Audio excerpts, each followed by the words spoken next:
Walang mga gat ng kuya, met. Ay. Shh. Ay.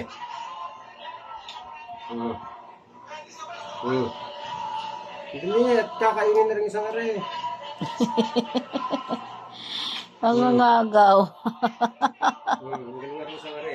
Pero hindi mo malalaso, no? O, hindi nga malalaso niya si Ampon. Pag hindi mo binitawan yung pagkain, hindi niya kakainin eh.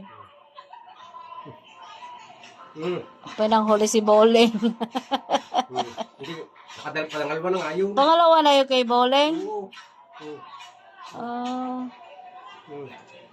Pag may mabilis kumain, eh, ano eh, talo yung mabagal. Sabi ko kanya, Si Bait mabilis kumain.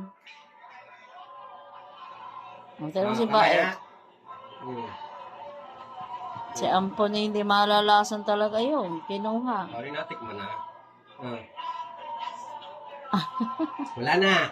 Bagoong na.